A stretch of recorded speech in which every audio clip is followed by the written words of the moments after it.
IMF एक बहुत बड़ा इदारा है, ठीक है। इंडिया से अपील कर रहा है। आपको क्या वजह लगती है कि इंडिया क्या इतना आगे प्रोडक्शन में निकल गया है कि इतने बड़े बड़े इदारे अब बेग कर रहे हैं, अपील कर रहे हैं इंडिया से? इंडिया तो हमसे एजुकेशन में, आईटी में, हर फील्ड में आगे ही है।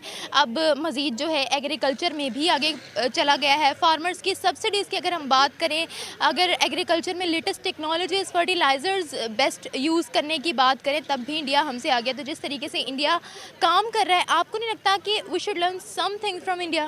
तो आपके मुताबिक ये हमें फ्लॉप करने का, हमें पीछे धकेलने का जो है वो स्कीम बनाई जा रही है, प्रोपेगेंडा किया जा रहा है, आपके मुताबिक जो है वो इंडिया में कोई खूबी नहीं है, या इंडिया अभी इस काबिल नहीं है कि आईएमएफ, बड़े बड़े इदारे जो है वो इंडिया से बेग करे, इंडिया से हेल्प मांगे? इंडिया काफ़ी हद तक डेवलपमेंट कर चुका है, जिसकी वजह से आईएमएफ उनके पीछे है। इंडिया को इग्नोर की नहीं किया जा सकता।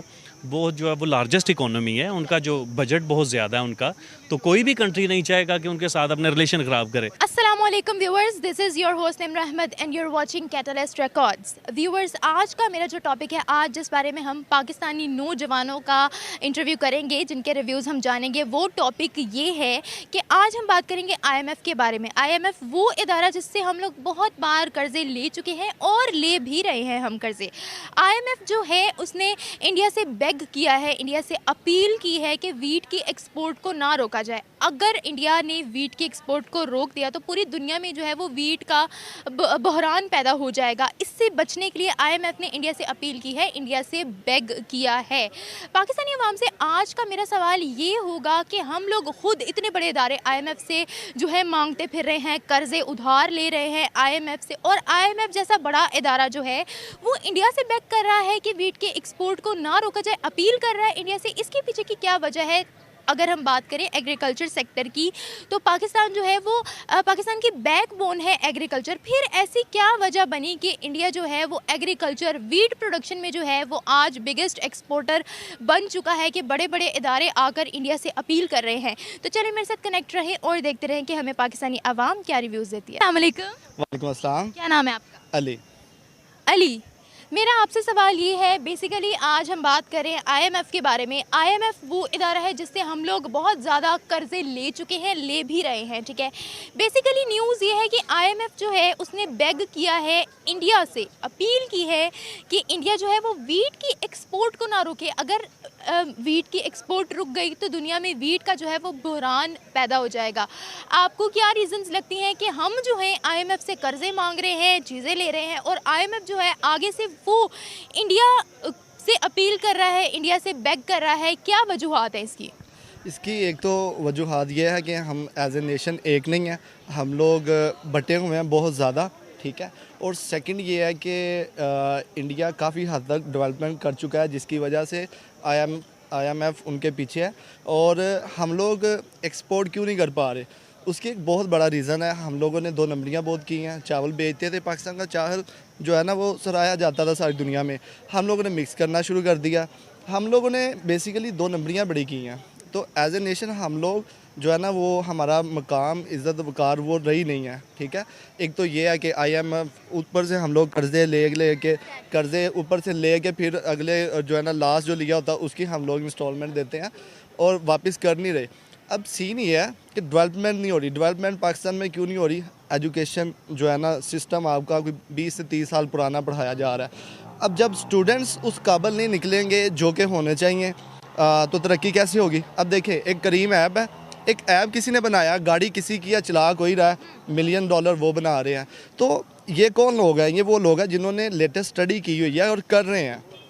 हमें तो 30 साल पुराना बताया जा रहा है, न्यूटन के ऊपर सेब गिर गया, वो गिरने तो मतलब एजुकेशन सिस्टम ही बहुत पुराना है हमारा ना। एक तो ये है। सेकंड ये है, अगर हम लोग इंडिया की बात करें तो डेफिनेटली वो क्वालिटी में जो है ना वो जो है ना एक्सपोर्ट कर रहे हैं, जिसकी वजह से वो लोग कह रहे हैं कि वो वीट की जो है ना वो बंद ना करें, जो भी है सिस्टम उनका। वो इसीलिए कह रहे हैं कि एक तो क्वालिटी, सेकंड ये है कि हम लोग भी तो करते हैं ना सारा कुछ। ये लोग पाकिस्तान में भी वही चीज़ें बन रही हैं जो इंडिया में है। अब सीन आ जाता है कि हम लोग अपना वकार खो चुके हैं, जो कि इमरान खान की सूरत में वापस मिल रहा था समहाउ। अच्छा, आपको लगता है कि हम उस तरीके से प्रोडक्शन उस तरीके से काम कर रहे हैं जिस तरीके से इस वक्त इंडिया कर रहा है? अगर देखा जाए तो बड़े बड़े इदारे जो हैं वो इंडिया से अपील कर रहे हैं कि इंडिया जो है उनके साथ बिजनेस करे। हम दोनों मुल्क पाकिस्तान इंडिया एक साथ आज़ाद हुए, ठीक है? अगर हम फैक्ट्स एंड फिगर्स की बात करें तो एक दिन पहले ही पाकिस्तान आज़ाद हुआ। फिर इसके पीछे की क्या वजह है कि आज हम लोग एग्रीकल्चर बैकबोन हमारा भी है, ठीक है? इसके बावजूद हम आज एग्रीकल्चर में भी इंपोर्ट कर रहे हैं, जबकि इंडिया जो है वो एग्रीकल्चर में भी बिगेस्ट एक्सपोर्टर जो है वो बन गया है। एक तो पुअर पॉलिसीज़ हमारी जो गवर्नमेंट्स बनाती हैं, ठीक है, उसका एक बहुत नेगेटिव रोल है, ठीक है। उसके बाद उनका मैं समझता हूँ कि वो लोग, उनके अदारे, उनकी गवर्नमेंट, सब लोग एक पेज में हैं, जिसकी वजह से वो लोग डेवलपमेंट कर रहे हैं। सबसे पहले तो ये है कि IMF का हमें अदारे को एज ए इंस्टीट्यूशन देखना पड़ेगा कि उस पर ज़्यादा जो हेजमनी है वो USA की है, ठीक है। तो इस टाइम जो है ना वो पाकिस्तान के और रशिया के ताल्लुकात बड़े अच्छे हैं और इंडिया के और USA वो बड़े क्लोज़ हैं आपस में। तो वो चाह रहे हैं जितनी ज़्यादा बेल आउट देना चाह रहे हैं ना उसको, इंडिया को जितना ज़्यादा उनको मुनाफा देना चाहिए, जितनी रिलैक्सेशन उनको देना चाह रहे हैं वो मैक्सिमम दे रहे हैं, ताकि पाकिस्तान को प्रेशराइज़ किया जाए। पाकिस्तान की जो वीट है वो पाकिस्तान के अंदर ही रह जाए, वो पाकिस्तान की एक्सपोर्ट ना हो बाहर। उससे पाकिस्तान की इकोनॉमी को इंतहाई ज़्यादा नुकसान पड़ेगा, जो कि पाकिस्तान आगे इकोनॉमिक क्राइसिस में है, ठीक है। तो इस वजह से ये मेन जो है वो पाकिस्तान को जो है ना वो फॉल बैक करने के लिए ये सारे स्टेप्स किए जा रहे हैं। उसी कड़ी में ये स्टेप लिया गया IMF का। अभी IMF से हमारी जो बात चल रही है $6 बिलियन की बेल आउट की जो बात चल रही है, जो कि हमें नहीं, उन्होंने मना कर दिया। लेकिन पाकिस्तान ने स्टेप लिया है कि पेट्रोल की प्राइस को पाकिस्तान ने इंक्रीज़ किया है गवर्नमेंट ने। लेकिन अभी इसमें मेरा ख्याल ये है कि अभी इसमें IMF हमें जो है ना वो $6 बिलियन की बेल देगा, तो जो कि अभी करंटली पाकिस्तान की इकोनॉमी के लिए इंतहाई ज़रूरी है। अगर वो नहीं आती तो पाकिस्तान वो श्रीलंका में जो इकोनॉमिक क्राइसिस चल रहे हैं उस तरफ चला जाएगा, मुल्क दिवालिया होने का ख़तरा है। तो ये बहुत ज़रूरी स्टेप है कि IMF की बेल आउट आए। अच्छा, तो आपके मुताबिक ये हमें फ्लॉप करने का, हमें पीछे धकेलने का जो है वो स्कीम बनाई जा रही है, प्रोपेगेंडा किया जा रहा है, आपके मुताबिक जो है वो इंडिया में कोई खूबी नहीं है, या इंडिया अभी इस काबिल नहीं है कि IMF बड़े बड़े इदारे जो है वो इंडिया से बेग करे, इंडिया से हेल्प मांगे? नहीं, इस बात पे हम कम्प्लीटली भी इस पे नेगेटिव नहीं कर सकते। इंडिया को इग्नोर की नहीं किया जा सकता। वो जो है वो लार्जेस्ट इकोनॉमी है, उनका जो बजट बहुत ज़्यादा है उनका, तो कोई भी कंट्री नहीं चाहेगा कि उनके साथ अपने रिलेशन ख़राब करे। इसकी एग्जांपल मैं इस तरह देता हूँ कि जैसे चाइना है, चाइना के अभी उनके साथ कोई ताल्लुकात इतने वो म्यूचुअल फ्रेंडशिप नहीं है अभी उनकी, लेकिन फिर भी जो उन्होंने अपनी इंपोर्ट एक्सपोर्ट है वो चाइना ने इंडिया के साथ जारी रखी है, कि उनके आपस के साथ जो है वो बहुत अच्छे मामला हैं उनके इकोनॉमी के लिहाज से। तो हर जो कंट्री है वो अपना फाइनेंशियल जो मैटर्स हैं वो सबसे पहले देखता है। तो इंडिया इकोनॉमी हैवी इकोनॉमी है, लार्जेस्ट इकोनॉमी है, USA उसको भी नज़रअंदाज नहीं कर सकता। तो ये चीज़ है मेरे ख्याल से। तो ये बताएं, आपने कहा हैवी इकोनॉमी है, इंडिया जो है लार्जेस्ट इकोनॉमी है, हम दोनों मुल्क एक साथ आज़ाद हुए। फैक्ट्स एंड फिगर्स की अगर हम बात करें, पाकिस्तान एक दिन पहले आज़ाद हुआ, फिर क्यों इतनी हैवी इकोनॉमी जो है वो इंडिया बन गई? देखिए, इसमें तो सबसे पहले ये है कि वे बैक हमें जाना पड़ेगा 1947 में। हमें तो अपना कॉन्स्टिट्यूशन बनाने में ही 9 साल लग गए हैं। 1956 में जाके हमने सबसे पहले अपना कॉन्स्टिट्यूशन बनाया। उन्होंने तो 51 में कॉन्स्टिट्यूशन अपना अडॉप्ट कर लिया। जिनके पास अपना एक लाहे अमल ही नहीं है जो कॉन्स्टिट्यूशन इतने सालों में बना सके, तो वो प्रोग्रेस क्या करेंगे? फिर दूसरा जो मेजर पाकिस्तान में वो हर्डल आई है ना प्रोग्रेस में, वो है ये डिक्टेटरशिप है। 45 ईयर्स तो ये डिक्टेटर्स ले गए हैं, ये जनरल्स ले गए हैं। डेमोक्रेसी में मुल्क प्रोग्रेस करता है, तो इस बात को भी जो इग्नोर नहीं कर सकते हम लोग। अच्छा सर, मुझे ये बताएं, हम लोग स्पेशली जो है वो वीट एग्रीकल्चर पे बात कर रहे हैं। आपको पता है पाकिस्तान की बैकबोन जो है वो एग्रीकल्चर है, ठीक है? फिर इंडिया जो है एग्रीकल्चर में इतना कैसे मज़ीद आगे निकल गया कि अब जो है वो बिगेस्ट एक्सपोर्टर बन गया एग्रीकल्चर में भी? देखिए, इसमें 2 चीज़ें हैं। एक तो ये है कि वो कल्टीवेशन के लिए जो इंडिया के पास लैंड है ना, वो पाकिस्तान के लिहाज से भी बहुत ज़्यादा है। डबल ट्रिपल कहना अभी कम होगा। आपको पता ही है कि एरिया कितना ज़्यादा है इंडिया का। ज़्यादा कल्टीवेशन होती है, ज़्यादा प्रोडक्शन होती है, और पर एकड़ जो प्रोडक्शन है ना वो उनकी ज़्यादा है। उन्होंने जो फर्टिलाइज़र्स वो यूज़ करते हैं, वो खाद वगैरह जो यूज़ करते हैं, वो ज़मीन से प्रोडक्शन भी पाकिस्तान से ज़्यादा ले रहे हैं। टेक्नोलॉजी का वो यूज़ करते हैं, लेटेस्ट टेक्नोलॉजी यूज़ करते हैं। ये सब चीज़ें मैटर करती हैं ना। उसके बावजूद ही आप प्रोडक्शन ज़्यादा करते हैं, तो आप दुनिया को एक्सपोर्ट करते हैं, आप रेवेन्यू जनरेट करते हैं, मुल्क की इकोनॉमी स्ट्रॉन्ग होती है ना। तो ये सारे स्टेप्स हैं पाकिस्तान को भी लेने चाहिए। लेकिन पाकिस्तान अभी जो बेसिक मैटर्स हैं, पाकिस्तान की जो लोअर मिडिल क्लास है उसको अपलिफ्ट करने की ज़रूरत है, उनको middle class at least level middle class level पे तो लेके आए ना, उसके बाद ये सारी बातें होंगी। देखें आईएमएफ में सबसे ज़्यादा दफ़ा पाकिस्तान गया है, ठीक है। दूसरे नंबर पर श्रीलंका है, श्रीलंका देखें 16 दफ़ा जाके बैंकरप्ट हो गया, हम तकरीबन 26 दफ़ा जा चुके हैं आईएमएफ के बाद।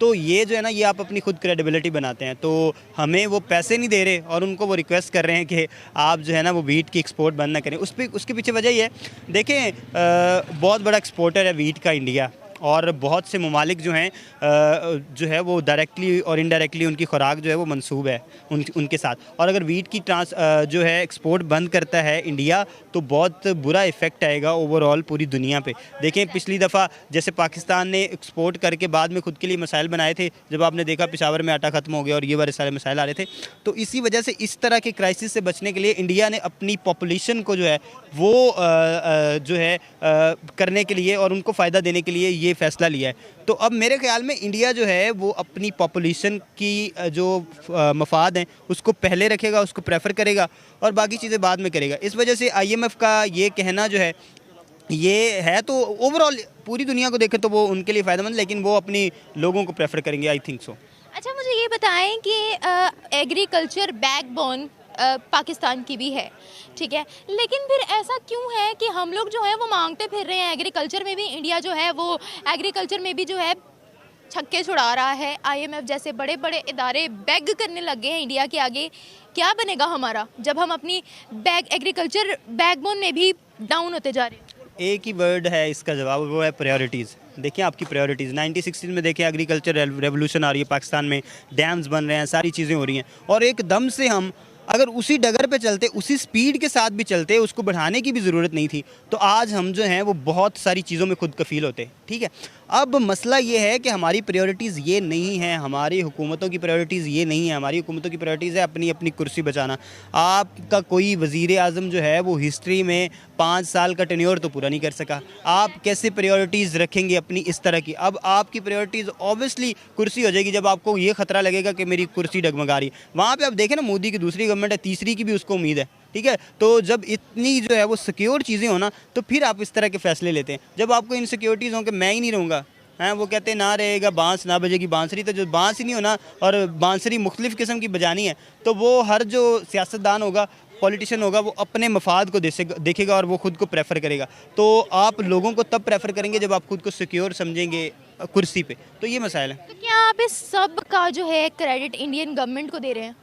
ऑब्वियसली इंडियन गवर्नमेंट को और इंडिया के लोगों को भी, ठीक है। इंडिया की गवर्नमेंट तो है ही है, लेकिन बड़ी मेच्योरिटी का मुजाहरा करते हैं इंडियन लोग भी, ठीक है। देखें जो नई अगर कोई गवर्नमेंट या कोई पार्टी जिसने रिप्लेस करना है ना, तो उसने महज वादों की बेस पे नहीं करना, उसने परफॉर्मेंस की बेस पे करना है, ठीक है। हमारे यहाँ पीटीआई ने, इमरान खान साहब ने नारे लगाए, हमें उन्होंने उम्मीदें दिलाई, अब उन्होंने कह दिया जब हुकूमत में आए कि जी हम तैयारी से नहीं थे। तो आपको तैयारी करनी थी, हमने तो थोड़ी करनी थी आपकी जगह पर तैयारी। अब वो धरना दे के आए हैं तो उन्होंने कहा धरने में भी मैं तैयारी से नहीं आया, तो ये मसाइल है। अच्छा सर, मेरा आपसे आखिरी सवाल ये है कि जिस तरीके से इंडिया तो हमसे एजुकेशन में, आईटी में, हर फील्ड में आगे ही है, अब मज़ीद जो है एग्रीकल्चर में भी आगे चला गया है। फार्मर्स की सब्सिडीज़ की अगर हम बात करें, अगर एग्रीकल्चर में latest technologies, fertilisers best use करने की बात करें, तब भी इंडिया हमसे आगे। तो जिस तरीके से इंडिया काम कर रहा है, आपको नहीं लगता कि we should learn something from India? Obvious सी बात है जी, सीखना चाहिए। देखें ये ज़रूरी नहीं है कि आप अगर एक लेबल लगा दें कि फ़लाँ मुल्क जो है हमारा दुश्मन है, फ़लाँ दोस्त है, तो दुश्मन से कुछ सीख नहीं सकते, दोस्त से सीखनी है सारी चीज़ें, तो आप दुश्मन से सीखें। दुश्मन भी नहीं है हमारे, वो कोई इस तरह की चीज़ नहीं है। हम लोग एक ही जगह के ओरिजिन है, ठीक है। 1947 में हम अलहदा हो रहे हैं, सारी चीज़ें हमारी एक दफ़ा, कल्चर, सकाफ़त, सारी चीज़ें हम एक तरह की हैं और ज़ुबान भी तकरीबन रिजेम्बलेंस है। तो हमें सीखना चाहिए इंडिया से। देखें इंडिया ने जिस तरह से काम किया है, उन्होंने बराबर सारी चीज़ों को, IT और एग्रीकल्चर दोनों बिल्कुल मुख्तलिफ चीज़ें हैं और दोनों को साथ लेके चलें। अमेज़ॉन जैसी जो है वो जो इतनी बड़ी कंपनी है, वो हैदराबाद जैसे छोटे शहरों में भी ब्रांचेस बना रही हैं। तो हमारे मेट्रोपॉलिटन शहरों में ना फेसबुक है, ना गूगल है, ना कोई चक्कर है। उनके CEOs हैं सारी जगह पे इंडिया के। तो ये सारी चीज़ें हैं ना, ये सीखने के काबिल हैं और सीखने के लायक हैं। आप तब तक जो है वो तरक्की कर ही नहीं सकते जब तक आप अपनी गलतियों को आइडेंटिफाई ना करें और किसी परफेक्ट बंदे को फॉलो ना करें। पॉलिसीज़ किसने ठीक करनी है? गवर्नमेंट ने करनी है। गवर्नमेंट जो है ना, उसका एक बहुत ही पुअर रोल है, जिसकी वजह से हम लोग थोड़ा सा पीछे रह गए हैं। क्या आप इस सब चीज़ों का जो क्रेडिट है इंडियन गवर्नमेंट को, पॉलिटिशियंस को दे रहे हैं? अगर पॉलिटिक्स को कंपेयर करें ना तो फिर डेफिनेटली ठीक है, लेकिन अगर हम लोग बाकी चीज़ों में कंपेयर करें ना तो हम लोग आगे पीछे हैं, इतना ज़्यादा कोई खास फ़र्क नहीं है कि कहेंगे आप इंडिया बहुत ज़्यादा आगे निकल गया, बहुत ज़्यादा नहीं, लेकिन ठीक है उनकी एक स्टेबल इकोनॉमी है। एटलीस्ट हमसे तो आगे ही है। इन आप कह रहे हैं बहुत ज़्यादा नहीं तो, लेकिन हमसे तो आगे ही है। हमसे तो बांग्लादेश भी आगे है जो कि हमसे आज़ादी के बाद खुद आज़ाद हुए हैं। कुछ चीज़ों में है, हर चीज़ में नहीं। मैंने अभी 2-3 चीज़ें आपको गिनाई हैं। फ्रीलांसिंग में हमें वो कंपेयर नहीं कर सकते। उसके बाद हमें बहुत सी चीज़ें और भी हैं, हमें हमारे टूरिस्ट मतलब उनके भी बल्कि वो तो आ रहे हैं, बहुत सी चीज़ें हैं जिनमें वो लोग लीड कर रहे हैं। लेकिन पाकिस्तान भी इतना पीछे नहीं है कि आप कह दें कि वो बहुत ही ऊपर निकल गए।